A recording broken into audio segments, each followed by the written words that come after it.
Kuuɗe Lilaaɓe suura 12 aya 14 yaaki 34. Bulus nder gariiri Atina. Carel ko Bulus e renti garol Siila e Timoti e gariiri Atina, ɓernde maako naawi naa seɗɗa nde o yi'i no gariiri ndin heewiri gunkiiji. Ngam maajum emo yeddotira e Yahudanko'en e woɓɓe naa Yahudanko'en kulooɓe Allah nder suudu do'aare. Ɗon ma koo ndeye emo waɗa non nder luumo e ɓe o hawri ɗon fuu, sey woɓɓe gooduɓe andal bi'eteeɓe Abikuri'en e Sitoki'en meddi e maako. Woɓɓe e mbi'a, ɗume o mawninoo hoore mo annda ko ɗume yiɗi wi'uki? Woɓɓe mbi'i, emin gi'a bo o gaajinoo habaru allaaji goɗɗe leyɗe. Ɓe mbi'u non ngam emo waajina habaru Yeesu e ummaaki mayɓe. Ngam non ɓe njaarimo yeeso mawɓe gariiri to wigeere bi'eteende ƴolde Arasa. Ɓe mbi'imo, emin giɗi anduki ekkitinol kesol ngol ekkitinta, ngam a waddii fii ɗum min meeɗaayi nanuki. Emin giɗi anduki ma'ana maajum. Yimɓe gariiri Atina e hoɓɓe jooɗiiɓe ɗon walaa ko ɓe ɓuri yiɗuki bo nanki fii kesum ɓe meta dow maajum. Sey Bulus darii to yeeso mawɓe ɓen to ƴolde Arasa, o wi'i, onon yimɓe Atina, mi yi'i e kongole laawol on giɗuɓe tokkuki diina naa seɗɗa. Ngam nde ngiiliimi nder gariiri mooɗon emi raara bigeeje diina mooɗon haa mi yi'i sakkirde ɗum windi dow mayre, ngam Allah mo andaaka. To, on ɗon Allah mo mawninton nder ciya andal, kanko ngiɗumi andinki on. Allah taguɗo duuniyaaru e ko woni nder mayru fuu, kanko woni joomu dow e ley. O jooɗataako nder cuuɗi mahiraaɗi juuɗe. Kanko o yiɗaa ballal neɗɗo. Walaa ko ɗume ko yimɓe mbaawata waɗankimo, ngam kanko hokkata yimɓe yonki e foofaango e ko ɗume. Daga to neɗɗo go'oto Allah tagi leƴƴi fuu, o jooɗiniɗi nder duuniyaaru. O darni carel ngel ɓe ngaɗata keerol joonde maɓɓe fuu. Allah waɗi ɗum ngam ɓe ɗaɓɓitamo, ɗum waɗoto ɓe mbumbumta ɓe keɓtamo, ko nde o woɗɗida e koo moye meɗen. Ngam goɗɗo wi'i, yonki meɗen e yaadu meɗen e joonde meɗen ɗum fuu to maako ɗum ƴiwoyi.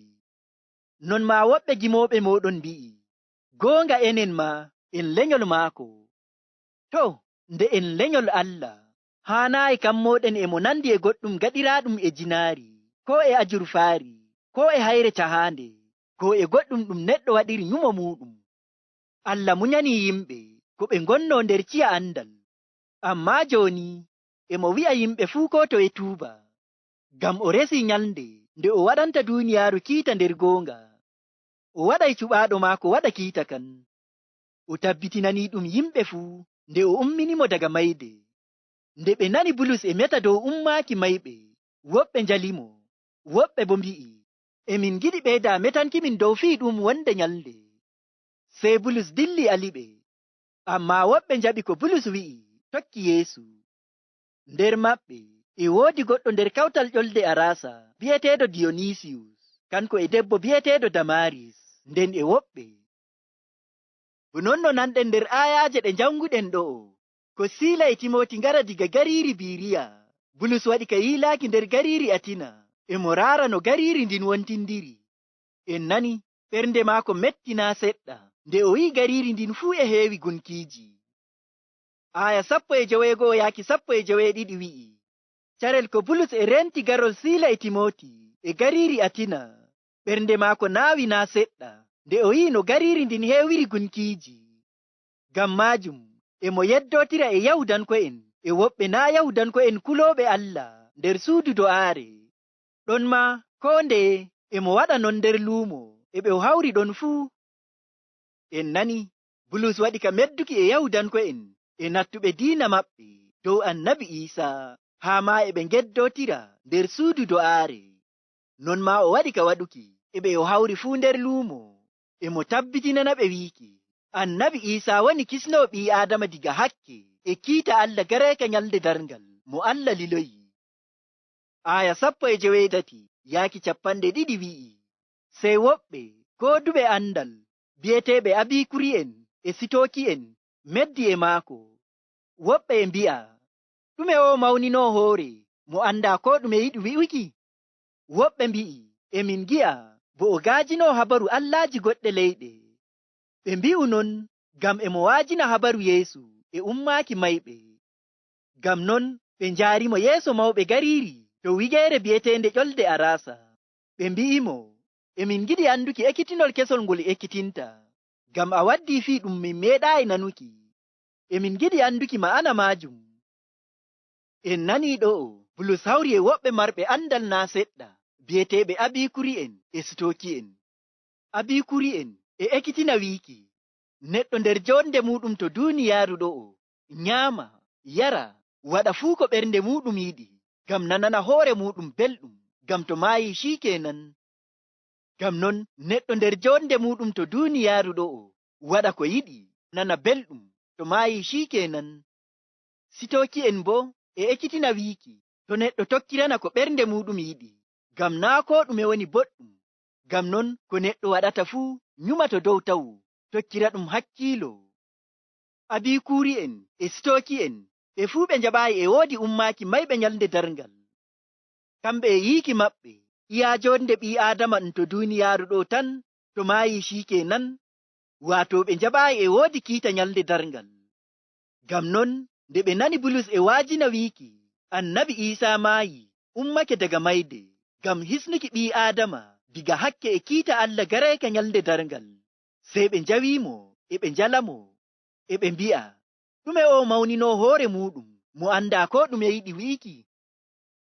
En nani ɓe njaari Bulus dow ƴolde Arasa ngam o ɗawta famtinki ɓe ko o ekkitinta dow Annabi Iisaa.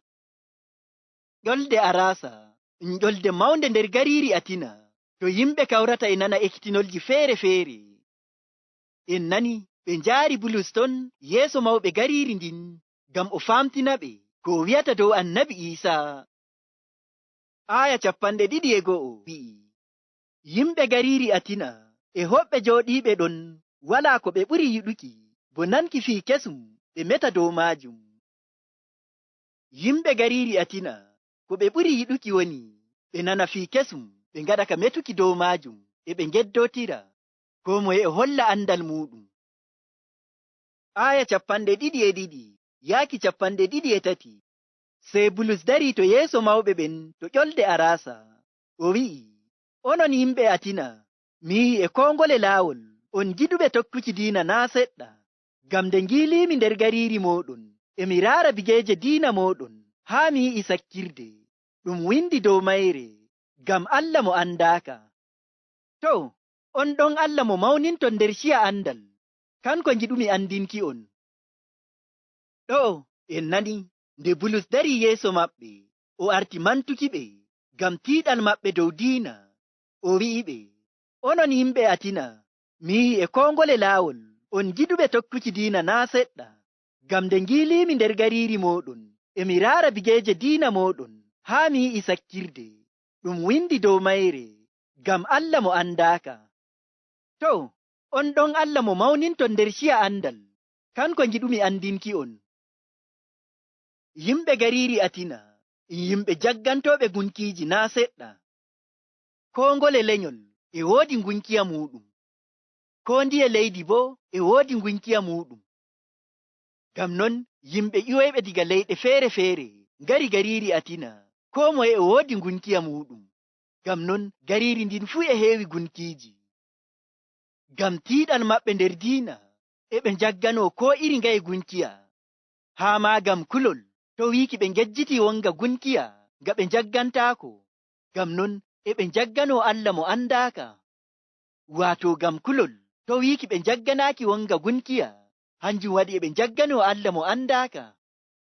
Ngam non Bulus wi'iɓe ɗo, on ɗon Allah mo jaggantoɗon nder ciya andal, kanko on giɗumi andinki on. Aya 24 yaaki 25 wi'i, Allah taguɗo duuniyaaru e ko woni nder mayru fuu, kanko woni joomu dow e ley, o jooɗataako nder cuuɗi mahiraaɗi juuɗe. Kanko o yiɗa ballal neɗɗo, walaa ko ɗume ko yimɓe mbaawata waɗankimo, ngam kanko hokkata yimɓe yonki e foofaango e ko ɗume. Daga to neɗɗo go'oto Allah tagi leƴƴi fuu, o jooɗiniɗi nder duuniyaaru, o darni carel ngel ɓe ngaɗata keerol joonde maɓɓe fuu. Bulus famtini ɓe ɗo, Allah mo ɓe jagganto nder ciya andal, kanko woni Allah taguɗo duniyaaru e ko woni nder mayru fuu, kanko bo woni joomiraawo dow e ley. Bulus ɗawti famtinki ɓe wi'i, Allah jooɗataako nder cuuɗi mahiraaɗi juuɗe, non no ɓe kammoto. Allah bo yiɗaa ballal ɓii Aadama, ngam kanko tagi ɓii Aadama, hokki ɗum yonki e foofaango, e nyamki, e yarki, e ko ɗume. Ngam non walaa ko ɓii Aadama waawata waɗuki ngam walla Allah. Ngam non bandiraawo am, ko ngaɗataa fuu dow wiiki a walla Allah, sey paamaa ɗo o wiiki Allah yiɗaa ballal ɓii Aadama, ngam walaa ko salorta Allah waɗuki. Ngam non bandiraawo am, to e woodi goɗɗum ɗum ngaɗata e nyumo maaɗa wiiki a walla Allah, sey paamaa a majji, ngam Allah yiɗaa ballal neɗɗo. Ngam Allah nder teddungal muɗum e bawɗe muɗum o tagi dow e ley e fuu ko woni nder maajum. Ngam non to a nyuma wiiki e woodi ko ngaɗata ngam balla Allah, sey paamaa a majji, ngam walaa ko ballal ɓii Aadama waɗanta Allah. Aya 2:9 wi'i, daga to neɗɗo go'oto Allah tagi leƴƴi fuu, o jooɗiniɗi nder duuniyaaru, o darni carel ngel ɓe ngaɗata keerol joonde maɓɓe fuu. En nani daga neɗɗo go'oto, waato Adamu, Allah tagi leƴƴi duuniyaaru fuu. Allah joomiraawo bo nder bawɗe muɗum waɗi keerol balɗe ɗe neɗɗo waɗata nder duuniyaaru ndu'u ko maaya. Ngam non neɗɗo waawataa ƴaɓɓo balɗe ɗe Allah taƴani ɗum waɗa nder duuniyaaru ndu'u. Nyalnde balɗe ɗen re'i mintiyel ko sekonyel go'o, ɓii Aadama waawataa ɗawta dow balɗe muɗum. Bandiraaɓe am, ko e woodi neɗɗo baawayɗo ɗawta balɗe dow balɗe ɗe Allah taƴani ɗum nder duuniyaaru ndu'u? Wala. Aya 2:2 wi'i, Allah waɗi ɗum ngam ɓe ɗaɓɓita mo, ɗum waɗoto ɓe mbumbumta ɓe keɓta mo, ko nde o woɗɗida e ko moye meɗen.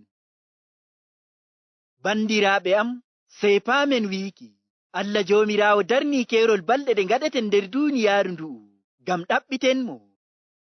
Ma'ana, ɗaɓɓiten Allah mo goonga, anden mo, tokkoɗen laawol maako, jaaraygol en aljanna, barka hoolaaki annabi Iisa. Bandiraawo am, no andirta Allah mo goonga to a ɗaɓɓitaayi mo? No andirta Allah mo goonga to a wanya ko o wi'atama? No andirta Allah mo goonga to a wanya laawol maako? No andirta Allah mo goonga to a wanya ko o wi'atama nder linjiila ɗo? No andirta Allah mo goonga to a wanya laawol maako ngol kisndam ɓii Aadama diga hakke e kiita maako garayka nyalde darngal, barka hoolaaki annabi Iisa? Bandiraaɓe am, sey paamen wiiki, Allah joomiraawo taguɗo en woɗɗida e meɗen, e mo haade meɗen, e mo nder nyumo ɓerɗe meɗen, ngam o hokki en andal maako nder ɓerɗe meɗen, sey ni to en ganyi ko o wi'ata en nder ɓerɗe meɗen. Aya 2:8 ngam goɗɗo wi'i, yonki meɗen e yaadu meɗen e jonde meɗen ɗum fuu to maako ɗum ƴiwoyi. Non ma woɓɓe gimoɓe moɗon mbi'i, goonga enen ma en lenyol maako. Bandiraaɓe am, nde yonki meɗen e yaadu meɗen e jonde meɗen fuu daga to maako ɗum ƴiwoyi, haani anden Allah woɗɗida e meɗen, haani anden mo, ngam enen en lenyol maako. Ma'ana Allah tagiri en e faamu e hakkiilo e nyumo henduki fewre e goonga, boɗɗum e kalluɗum. Waato Allah tagiraayi en bo hayre ko lekki ko dabbaaji, amma o hokki en nyumo e faamu e hakkiilo e andal boɗɗum e kalluɗum, goonga e fewre. Aya 2:9 wi'i, to nde en lenyol Allah, haanaayi kammoɗen e mo nandi e goɗɗum gaɗiraaɗum e jinaari, ko e ajurfaari, ko e hayre cahaande, ko e goɗɗum ɗum neɗɗo waɗiri nyumo muɗum. Ɗo Bulus e wallaɓe ɓe paama, nde enen ɓii Aadama en lenyol Allah, haana kawten Allah e goɗɗum tagaani maako, ko neɗɗo waɗiri juuɗe muɗum, ngam hawtuki Allah e goɗɗum feere, ɗum shirka kalluɗum. Ngam non, bandiraaɓe am, to en nyumo Allah e nandi e goɗɗum siffa feere, ngam Allah o ruhu o yi'ataako e gite hakko nyumen e mo nandi e wondi tagaadi.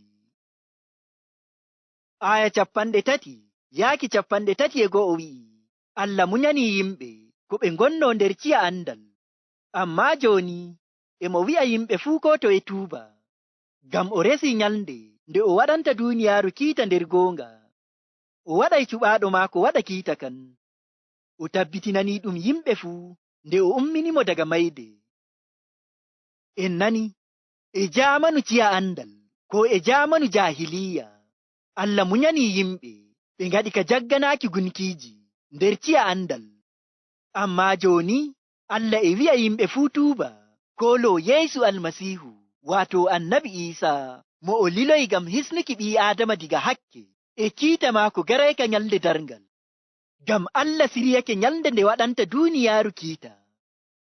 Allah bo nder yidde muɗum e bawɗe muɗum waɗi annabi Isa cuɓaaɗo maako taƴata kiita kan. Allah joomiraawo bo tabbitinani ɓii Adama non nde o ummini annabi Isa diga mayde. Aya 32, nde ɓe nani Bulus e meta dow ummaaki mayɓe, woɓɓe njalimo, woɓɓe bo mbi'i, emin giɗi ɓeyda metankimin dow fii ɗum wonde nyalde. En nani ɗo nde ɓe nani Bulus meti dow ummaaki mayɓe, woɓɓe njalimo, woɓɓe bo mbi'i Bulus, wonde nyalde emin giɗi ɓeyda metankimin dow haala kan. Aya 33 yaaki 34, sey Bulus dilli aliɓe, amma woɓɓe njaɓi ko Bulus wi'i tokki Yeesu.